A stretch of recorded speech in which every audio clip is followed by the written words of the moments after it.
Seigneur soit avec vous. Évangile de Jésus-Christ selon Saint Jean.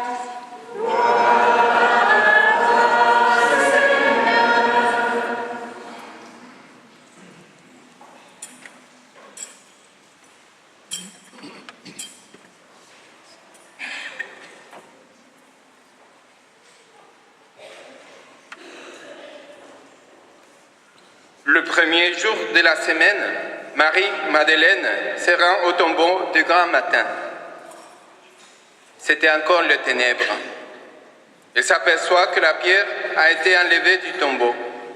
Elle court donc trouver Simon-Pierre et l'autre disciple, celui que Jésus aimait, et elle leur dit: « On a enlevé le Seigneur de son tombeau et nous ne savons pas où on l'a déposé. »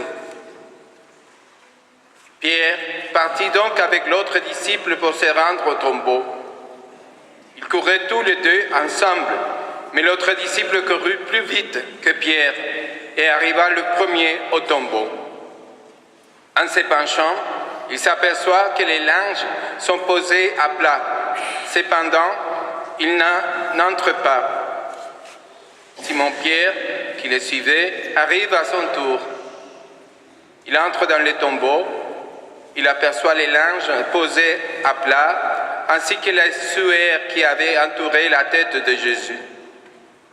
Non pas posés avec les linges, mais roulés à part à sa place. C'est alors qu'entra l'autre disciple, lui qui était arrivé le premier au tombeau. Il vit, il crut. Jusque-là, en effet, les disciples n'avaient pas compris que selon l'Écriture, il fallait que Jésus ressuscite d'entre les morts. Acclamons la parole de Dieu.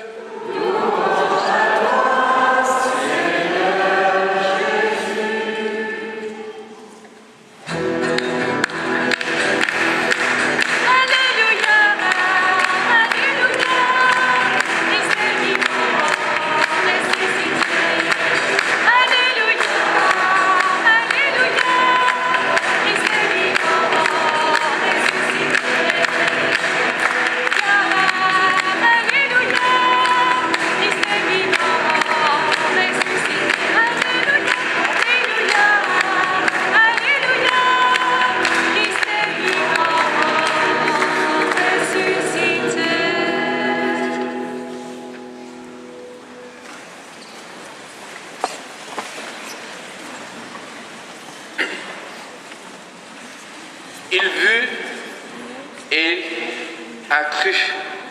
Les disciples qui arrivaient en premier, c'est-à-dire Jean, qui arrivait au tombeau, il a vu et il a cru. Je vous pose une question. Qu'est-ce qu'il a vu? Quand le disciple est arrivé au tombeau, qu'est-ce qu'il a vu?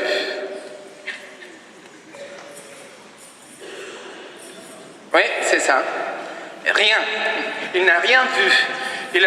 C'était vide, un tombeau vide. Il n'avait rien dans les tombeaux. Il avait les linges et les suaires qui étaient déposés là. La pierre roulée, les tombeaux vides. Mais quand ses disciples, Jean, les disciples que Jésus aimait, a vu, il n'a rien vu, il a cru. Maintenant, je vous pose une deuxième question. Vous êtes là, et tout à l'heure, je vous demandais, et on a crié de joie, et on va continuer à le faire. Vous croyez que le Christ est ressuscité? Oui. Eh oui, c'est très bien. Donc, vous croyez? Oui. Et qu'est-ce que vous avez vu? Rien. Très bien. C'est formidable. Nous sommes les disciples aimés de Jésus. Nous sommes les bien-aimés, comme Jean. Nous nous penchons sur sa poitrine. Nous avons penché sur sa poitrine pendant 7 ans de carême pour chercher les refuges. Nous étions pendant cette semaine à côté de lui, à côté de la croix. Je reconnais pas mal de vous qui sont venus ici vénérer la croix du Seigneur, vivre tout ce temps de fête pour ressusciter aujourd'hui avec lui. Mais nous, pareil que lui, nous n'avons rien vu, mais nous y croyons. C'est formidable. Et qu'est-ce que nous croyons? Voilà. Parce que ça, c'est une autre chose. Voilà. Qu'est-ce que vous avez vu? Rien, c'est facile. Donc, on est tous dans les mêmes niveaux. Qu'est-ce que vous croyez? Et la réponse, je vous invite à relire cette première lecture qu'on a vue aujourd'hui, qu'on a entendue, c'est la lecture du livre des Actes des Apôtres, où Pierre parle. Et il fait tous les récits de notre foi à la bonne nouvelle. Il annonce ces bonnes nouvelles. La bonne nouvelle que le Christ, qui est né entre nous, né de l'Esprit Saint, qui a vécu entre nous, qui a proclamé le baptême par Jean, Jésus de Nazareth, Dieu lui a donné l'onction de l'Esprit Saint et de puissance. Là où il passait, il faisait le bien.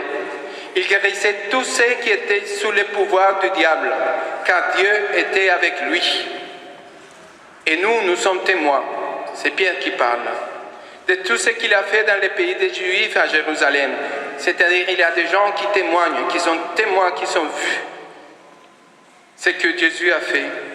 Et après, c'est lui qui l'a supprimé en les suspendant au bois de supplice. Dieu l'a ressuscité le troisième jour et lui a donné de se manifester, non pas à tout le peuple, mais à des témoins que Dieu avait choisis d'avance.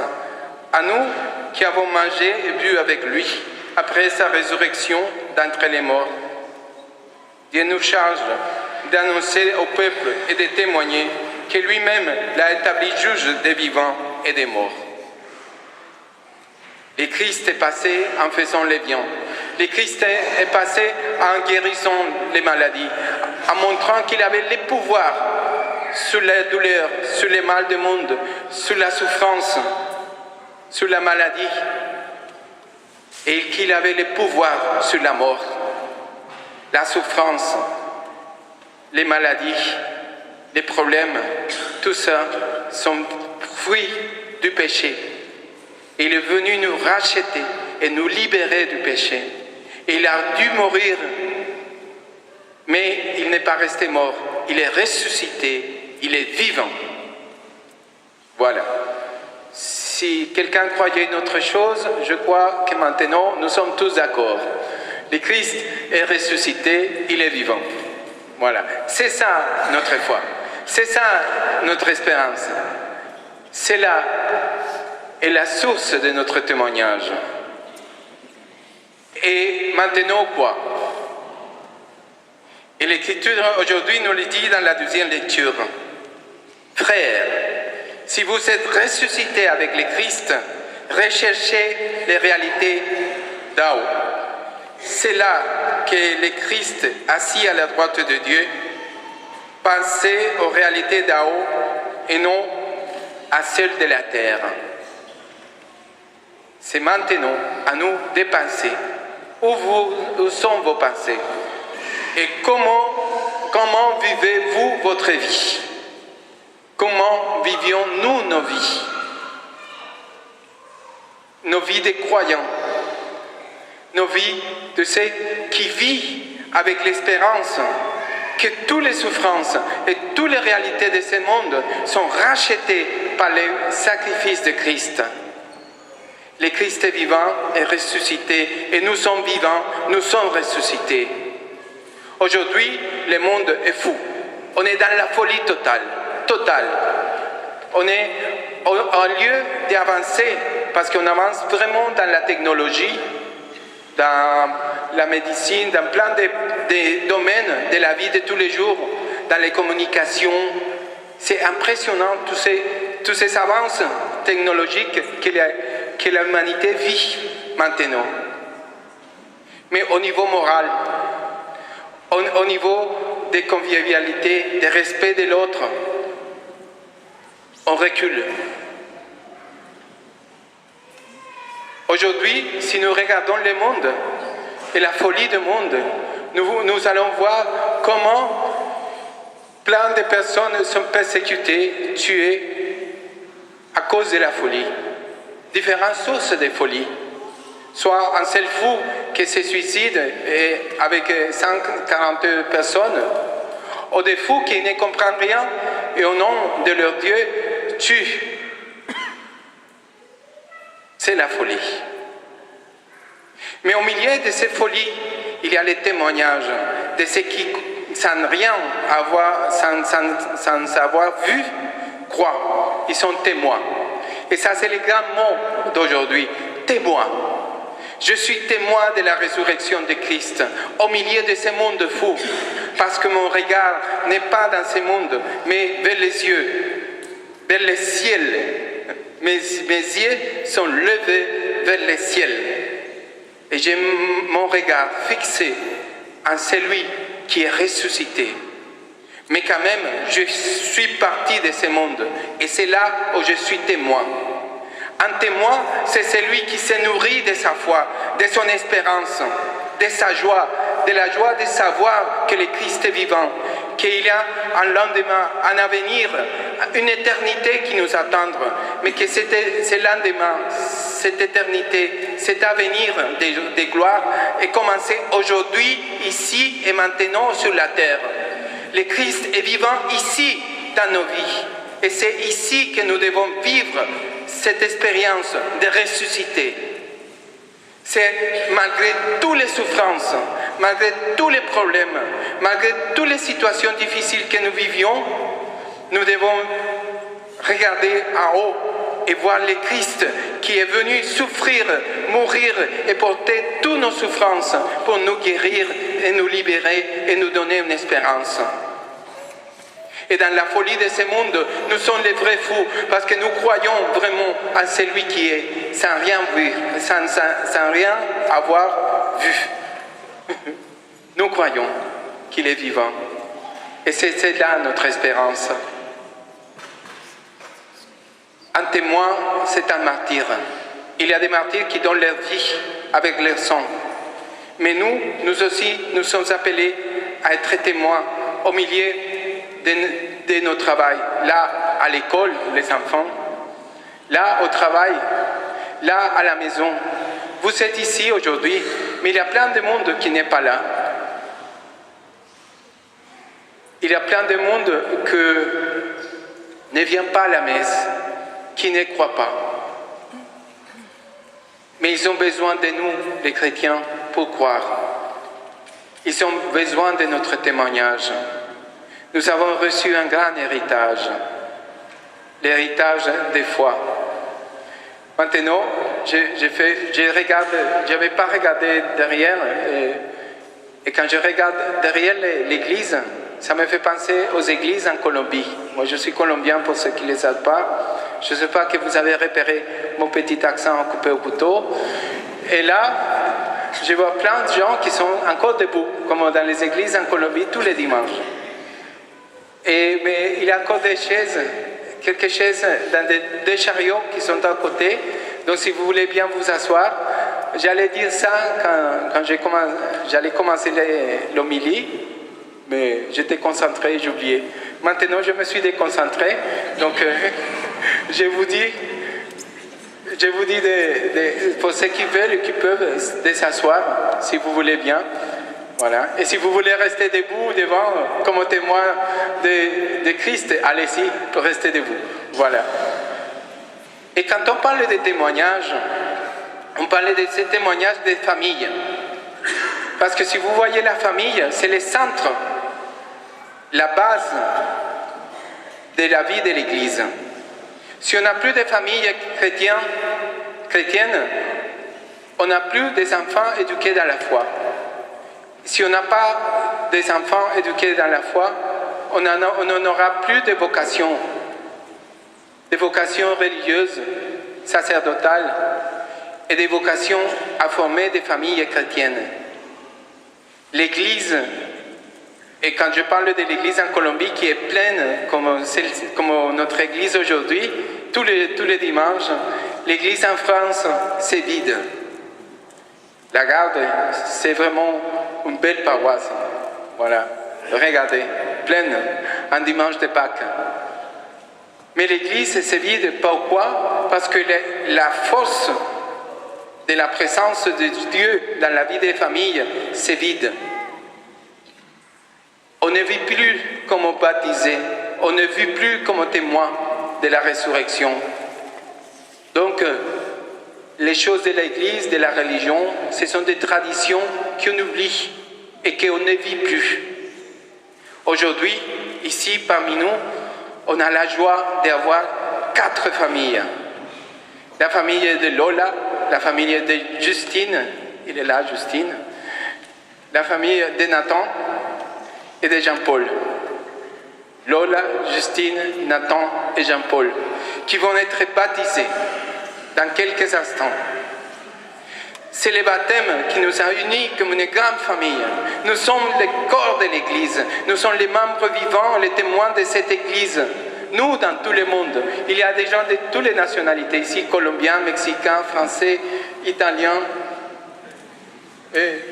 mauriciens, belges, ah oui, la belge, de Madagascar, voilà, vous voyez, c'est extraordinaire, on a fait le tour du monde en 2 ou 3 secondes. Pourquoi? Parce que toute la planète est unie autour de ces mystères de la résurrection du Christ. Et nous tous, nous sommes une grande famille. Ces 4 familles nous rendent ce témoignage aujourd'hui. Ce qu'ils font avec les enfants, c'est être témoins de la résurrection. C'est un acte concret de la foi, de ce qu'ils, sans rien voir, ont cru. Que la Vierge Marie, qui n'a rien vu non plus, elle a vu beaucoup. Elle a vu son fils mourir. Mais je suis étonné dans les lectures et tous les passages de l'Écriture par rapport à Marie aujourd'hui. Il y avait Marie-Madeleine qui est allée chercher Pierre et Jean. Jean avait pris chez lui Marie. Et Jean et Pierre sont sortis en courant. Évidemment, la première qui avait l'intérêt d'aller chercher son fils, c'était qui? Marie. Où est-elle? Où est Marie? Nulle part dans les Écritures on lit que Marie est allée chercher Jésus au sépulcre. Pourquoi? Parce qu'elle croyait, parce qu'elle était sûre et certaine que Jésus avait ressuscité, parce qu'il croyait aux promesses. Malgré tout, elle a vu son fils mourir, mais il savait qu'il a ressuscité. Elle était sûre et certaine. Avec cette foi de Marie et cette certitude qu'il avait dans son cœur et qu'il a eu toujours et qu'il a pour nous, on va confier ses enfants, cette famille et chacun de vous au secours de notre Mère du ciel, afin que nous soyons remplis de l'Esprit Saint et nous puissions être témoins dans un monde qui a besoin des témoins de la résurrection de Christ. Le Christ est ressuscité. Il est vraiment ressuscité. Le Christ est ressuscité. Il est vraiment ressuscité. Le Christ est ressuscité. Il est vraiment ressuscité. Alléluia, alléluia. Amen.